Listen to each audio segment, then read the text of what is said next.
Bonjour à tous, les ministères Notre Pain Quotidien vous proposent la méditation du jour.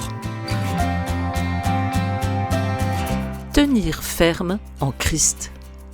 Le verset du jour: revêtez-vous de toutes les armes de Dieu afin de pouvoir tenir ferme contre les manœuvres du diable. C'est dans Éphésiens chapitre 6, verset 11. Récemment, ma mère m'a raconté en détail une confrontation étonnante dont elle a été témoin en temps réel sur une webcam installée près d'un point d'eau en Afrique. Le gemsbok, une grande antilope, possède des cornes pouvant mesurer plus de 60 cm de long, faisant de lui un animal redoutable, ne semblant pas s'effrayer facilement, à moins de croiser la route d'un groupe de braves et turbulentes autruches. L'autruche de tête, qui était plus grande que ses ennemis, a secoué ses grosses plumes, a rugi et s'est précipitée vers 3 gemsboks, les faisant fuir.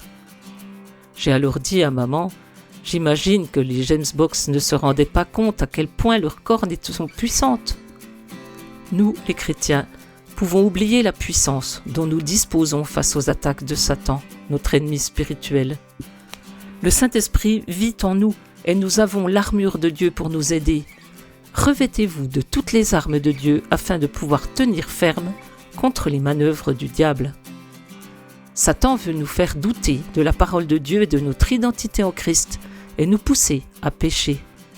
Mais tenons ferme grâce à l'armure de Dieu, incluant la ceinture de la vérité, la cuirasse de la justice, le bouclier de la foi, le casque du salut et l'épée de l'esprit qui est la parole de Dieu.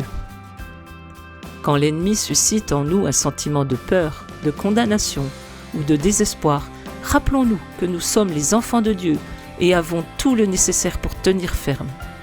C'était un texte de Nancy Gavilanes. Pourquoi oubliez-vous parfois d'utiliser l'armure de Dieu?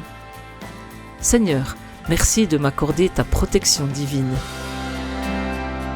Cet encouragement vous a été proposé par les ministères Notre Pain Quotidien.